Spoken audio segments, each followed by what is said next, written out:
Okay guys, welcome back. Today we'll take a look at the move, the coin drop, which is a nice little move where you jump into your windmills or you're on your back without hands, right? How can we achieve this? The first thing what you really want to get before we can start practicing this move is that you can go from standing to your windmills, guys. So if you can already do one or two windmills, that's good, but you also need, if you can only use it from the freeze or from your head or something, you need to get it down from standing first. Now, the way you do this, you need this power kick entrance on this, well, we always call it monkey swing. I don't know what it's called. Basically, how you enter your power move, you want to get that one down first. And from here, I'm placing my left hand in towards my foot, throwing my leg to the back, placing my hand down, and dropping into windmill like that. That's the first way, and that's actually, in my opinion, the best way to do it, by using this hand, because it can generate force. But I know a lot of people that don't use the hand as they enter, they just turn the hand in.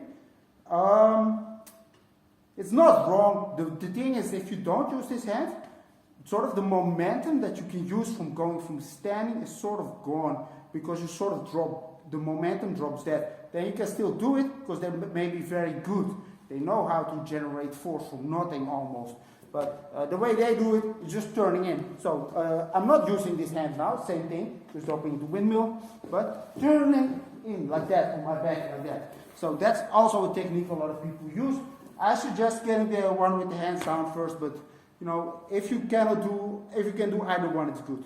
So now let's get into that coin drop, guys. If you can do that, we're gonna do the process without hands. Now, here's how we do it.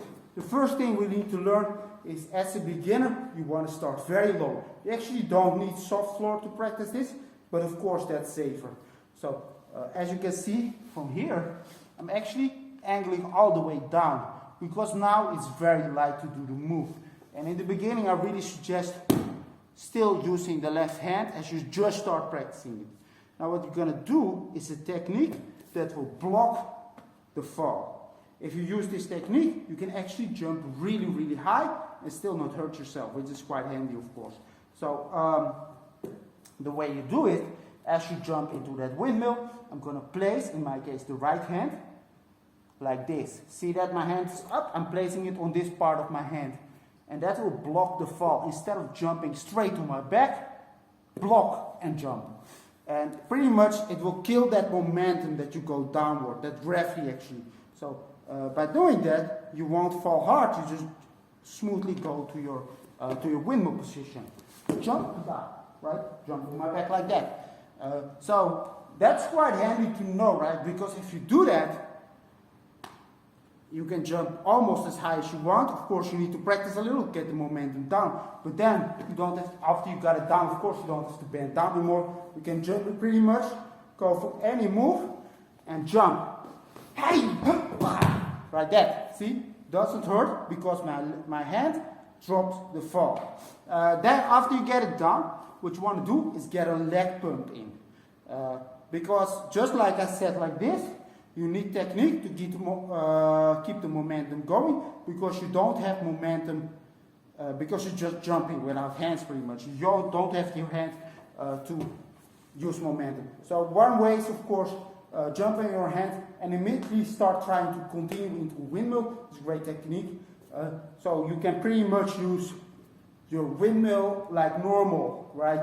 And generate force like that. It's not really wrong. The other way, which I also like, is actually using a leg pump, similar to the kip up, or if you want the head mill, which is almost the same leg pump, right? And the head mill is just going from your head, dropping on your back and back to your head, like that. So if you can do that one, it makes everything way more smooth, basically. So when I jump on my back, I try to collapse my legs and pump them up, not out. This will make you pop back onto your hands and back onto your feet, which continues the motion. So I'm going to jump on my hand, not straight on my back, and you won't see this, right? If you do this, like think like, oh man, wait a minute, that's cheating. He's using his hand, he's not jumping on his back. But people, you see it because I just told you. Because if I didn't tell you, you just see me jump on my back from standing, right? And it looks cool. But because I just told you, you know, oh wait a minute, he's blocking the fall like that. Eventually, you can probably do it without using the hand at all, which I don't recommend, but it is possible. A lot of people just dump 1.5 air flares and stuff straight on the shoulder, so it really is possible, but I really suggest using this. People, for the most part, won't know the difference, right? So, yet again, jumping, using a little leg pump to push back to my feet. So, up to my head, like that. And there you have that coindrop.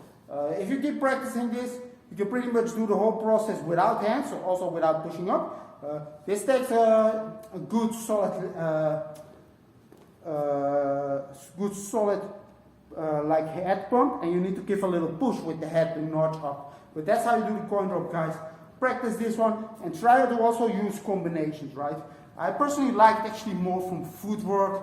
You're doing a little stuff, you jump, go on the back like that. I really like that stuff. But if you want to do a steam power move, go for it. Practice going to that coindrop to flare, for instance. Coindrop freeze flare, or coindrop straight into windmills. This will help you use this move in combinations.